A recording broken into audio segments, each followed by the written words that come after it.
Assalamualaikum anak-anak.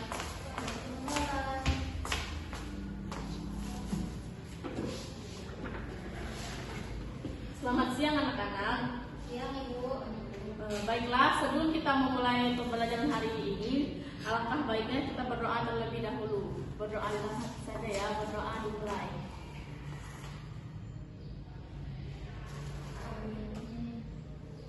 Baiklah, terima kasih anak-anak. Selanjutnya, apakah ada yang tidak masuk hari ini? Masuk semua Bu. Baik, terima kasih. Sebelum Ibu menjelaskan terlebih dahulu tentang materi yang akan kita pelajari hari ini, anak-anak, setiap nabi memiliki kisah yang dapat menjadi teladan bagi kita. Hari ini kita akan mempelajari kisah Nabi Ibrahim, seorang nabi yang sangat teguh dalam mempertahankan keimanan kepada Allah Subhanahu wa taala. Baiklah, sebelum Ibu bercerita atau menjelaskan tentang kisah Nabi Ibrahim, Ibu akan memberikan poster kepada anak-anak terlebih dahulu.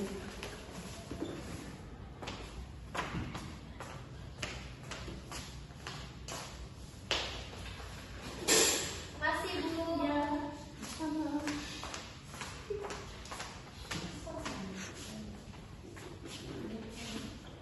Baiklah, di sini Ibu akan menjelaskan terlebih dahulu tentang kisah keteladanan Nabi Ibrahim alaihissalam. Yang pertama, Nabi Ibrahim merupakan salah satu nabi yang termasuk ulul azmi, yaitu nabi yang memiliki keteguhan iman dan kesabaran yang luas dalam menjalankan perintah Allah. Beliau hidup di tengah masyarakat Babilonia yang dipimpin oleh Raja Namrud. Pada masa itu, sebagian besar masyarakat menyembah berhala, binatang, bulan, dan matahari. Bahkan ayah Nabi Ibrahim, Azar, adalah seorang pembuat berhala. Sejak kecil juga Nabi Ibrahim tidak langsung mengikuti kepercayaan kaumnya. Beliau menggunakan akal dan pikirannya untuk mencari Tuhan yang sebenarnya.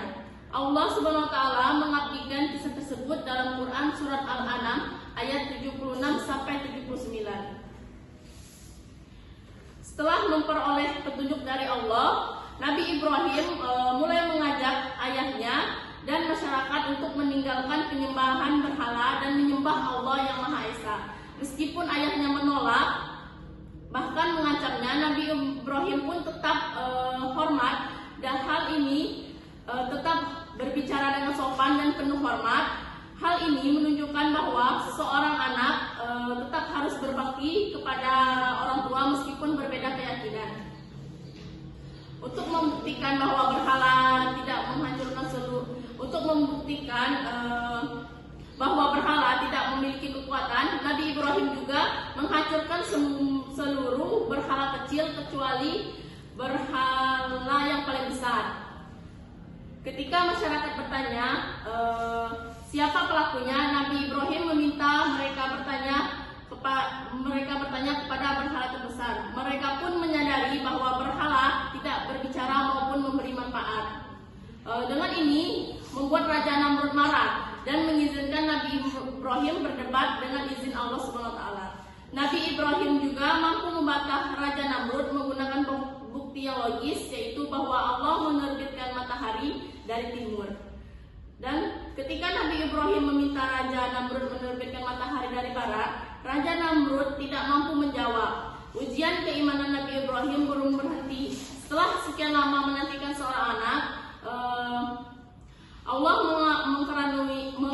mengaruniakan Nabi Ismail. Ketika Ismail telah beranjak dewasa, Allah memperintahkan Nabi Ibrahim melalui mimpinya agar menyembelih putranya. Nabi Ibrahim menanti perintah tersebut dengan penuh keikhlasan. Nabi Ismail pun menerima perintah Allah dengan sabar dan ikhlas. Ketika penyembelihan akan dilaksanakan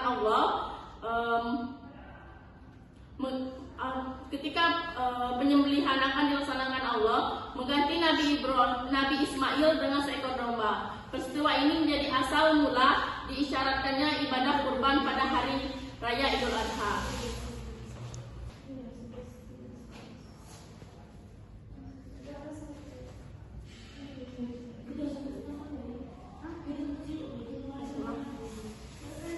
Setelah itu, Allah Subhanahu wa taala memerintahkan Nabi Ibrahim bersama Nabi Ismail untuk membangun Ka'bah sebagai rumah ibadah pertama yang didirikan untuk menyembah Allah.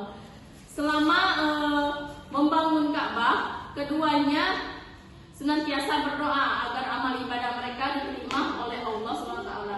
Hingga saat ini Ka'bah menjadi kiblat umat Islam di seluruh dunia dan menjadi pusat pelaksanaan ibadah haji. Yang kedua yaitu sifat-sifat teladan Nabi Ibrahim. Dari perjalanan hidup Nabi Ibrahim terdapat banyak sifat mulia yang dapat diteladani, yaitu di dalam poster tadi sudah Ibu berikan sifat-sifatnya, bisa kalian baca sendiri. Dan ada juga hikmah kisah Nabi Ibrahim, dan dalam poster itu juga ada.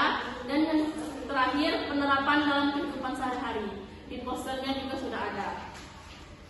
Baiklah anak-anak, selanjutnya Ibu akan membagi kalian menjadi dua kelompok. Setelah kalian diskusikan dua kelompok, setelah itu kalian diskusikan tentang Quran surah Al-An'am ayat 76 dan 79, dan setelah itu buatlah peta tentang perjalanan Nabi Ibrahim. Setelah itu presentasikan hasilnya ke depan. Izin Bu, kelompok 1 udah selesai. Ya, silakan maju untuk kelompok 1. Untuk isi kandungan surat Al-An'am ayat 76 sampai 79. Ayat 76 itu pada malam hari Nabi Ibrahim melihat sebuah bintang lalu berkata, "Inilah Tuhanku." Namun ketika bintang itu tenggelam, beliau berkata bahwa dirinya tidak menyukai sesuatu yang tenggelam. Ayat ini menunjukkan bahwa benda yang berubah dan hilang tidak pantas dijadikan Tuhan. Lalu ayat 77. Kemudian Nabi Ibrahim melihat bulan yang terbit. Beliau berkata, "Inilah Tuhanku." Tetapi ketika bulan itu terbenam, beliau menyatakan bahwa jika Allah tidak memberi petunjuk kepadanya, niscaya ia termasuk orang yang sesat. Hal ini menunjukkan kerendahan hati Nabi Ibrahim dan kesadarannya bahwa petunjuk hanya berasal dari Allah. Lalu ayat 78, selanjutnya Nabi Ibrahim melihat matahari yang terbit dan lebih besar cahayanya. Beliau berkata, "Inilah Tuhanku, ini lebih besar." Namun ketika matahari terbenam, beliau berkata bahwa dirinya terlepas diri dari apa yang dipersekutukan oleh kaumnya. Ini merupakan bantahan terhadap penyembahan benda-benda mati, benda-benda langit. Nah, itu ayat 7, 9. Nabi Ibrahim kemudian menegaskan keimanannya dengan mengatakan bahwa ia menghadapkan wajahnya kepada Allah yang menciptakan langit dan bumi dengan penuh ketulusan, dan ia bukan termasuk orang-orang musyrik. Hikmah yang dapat diambil, yang pertama menggunakan akal untuk mencari kebenaran, kedua meyakini bahwa Allah adalah satu-satunya Tuhan yang kekal, yang ketiga tidak mudah mengikuti kepercayaan yang salah, keempat berani menyampaikan kebenaran dengan cara yang bijaksana, yang kelima menjadikan Allah sebagai satu-satunya tempat beribadah. Sekian dari kelompok kami. Saya akhiri, wabillahi taufiq wal hidayah. Wassalamualaikum warahmatullahi wabarakatuh. Ya, Bu izin mau menjelaskan peta. Oke, silakan.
ketika masa di dalam Quran Al-An'am, yaitu Nabi Ibrahim yang pertama mengamati alam semesta, dan yang kedua melihat bintang, yaitu Nabi Ibrahim mengakui itu bukan Tuhan, dan selanjutnya melihat bulan di ayat 77.